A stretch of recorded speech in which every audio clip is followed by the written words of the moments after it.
Negative energy is contagious. This is how Stoics stay immune.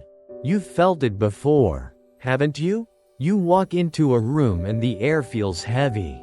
Even though no one said a word, a single complaint turns into a spiral of negativity. One person's anger infects the entire conversation.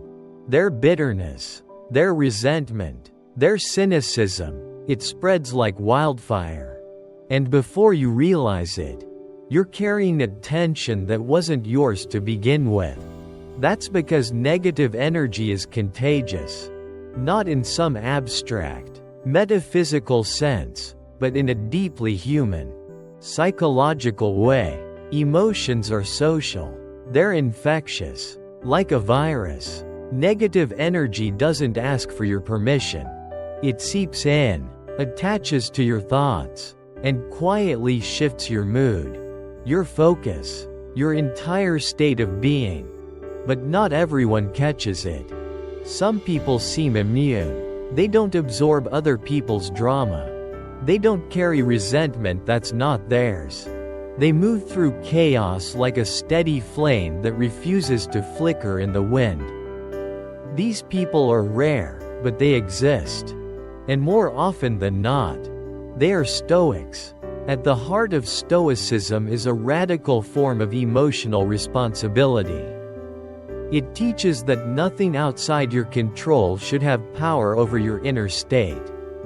Not insults, not moods, not even the emotional chaos of those around you.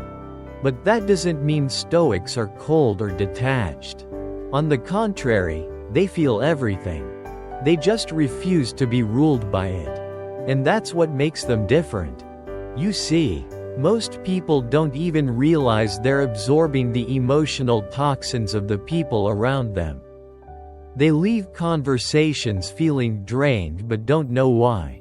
They feel anxious after scrolling through social media. But they chalk it up to stress. They join in gossip or outrage because it feels normal, even necessary, to fit in.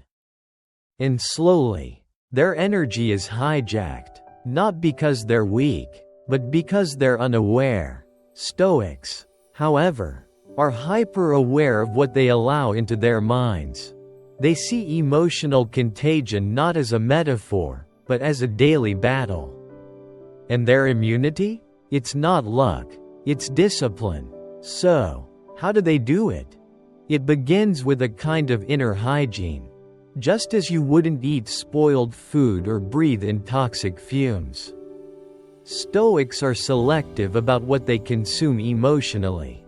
They don't just ask, "Is this entertaining?" or "Is this relatable?" They ask, "Is this healthy for my mind?" That means stepping back when the conversation turns to gossip. It means not watching drama unfold just for the sake of stimulation.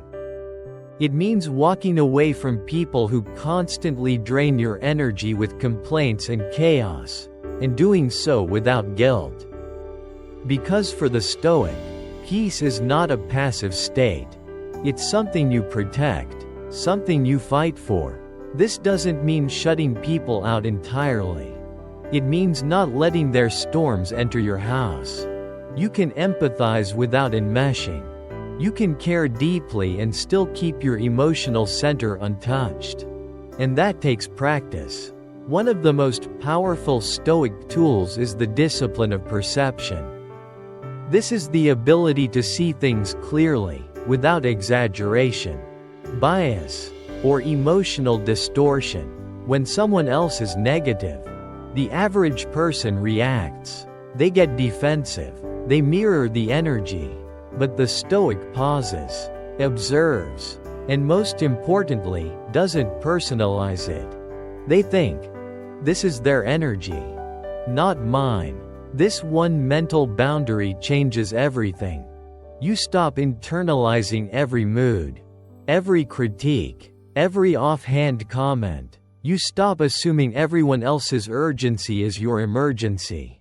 You learn to witness emotional energy, without adopting it. Marcus Aurelius once wrote, "You don't have to turn this into something. It doesn't have to upset you. In other words, just because negativity enters your space doesn't mean it needs to enter your soul. That's the immunity Stoics cultivate. Not resistance to emotions, but a refusal to be enslaved by them. And it's not just about other people's negativity. It's also about our own. The truth is, many of us carry hidden invitations for negativity to enter. We leave emotional doors open without realizing it. We scroll endlessly through content designed to provoke. We surround ourselves with people who normalize dysfunction. We feed our own minds with stories of victimhood, resentment, and self-pity. Then we wonder why we feel heavy, why we snap so easily, why we can't sleep. Stoicism teaches that you must guard your mind like a fortress. Not because the world is evil, but because your peace is precious. And you cannot afford to let just anything walk in. This requires ruthless self-honesty.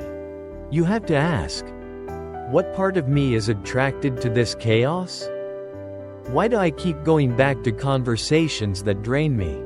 What am I believing about myself that makes me tolerate this energy? These questions aren't comfortable, but they're necessary. Because negativity doesn't just come from the outside. Sometimes, it finds a welcome mat in our own thinking. And the only way to take it away is to change the way we live. The way we think. The way we are. Another critical part of Stoic immunity is intentional solitude. In a world that's always shouting, stillness is revolutionary. It creates space. It helps you hear your own voice again, so you can separate it from the noise.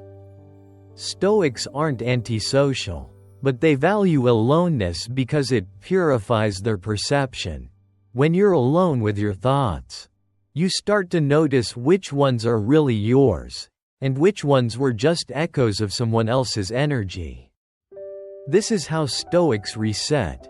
They walk, they journal, they sit quietly, not to escape, but to realign. Because once you've tasted real peace, you no longer tolerate chaos disguised as connection. You stop needing to argue, prove, or defend yourself. You stop participating in emotional games. You become a calm presence in a chaotic world, not because the world changed, but because you did. And here's the most beautiful part. When you learn how to protect yourself from negative energy, you don't just help yourself, you help others. You become the person who doesn't amplify drama, who doesn't react to every trigger, who listens without judgment, speaks without venom, and lives without bitterness. You become a mirror, not of their fear, but of their potential. And sometimes, that's all someone needs. To be reminded that there's another way to live. That stillness exists. That peace is possible. That immunity is real. So, when the world gets loud, when the energy around you shifts, when you feel the pull of anger or fear or judgment, pause. Ask yourself, is this mine? And if it's not, let it go. Return to your breath, your reason, your principles. Return to what is unshakable within you. Because negative energy may be contagious, but your peace is more powerful. And when you learn to guard it like the sacred thing it is, you won't just survive the storm. You'll become the calm inside it.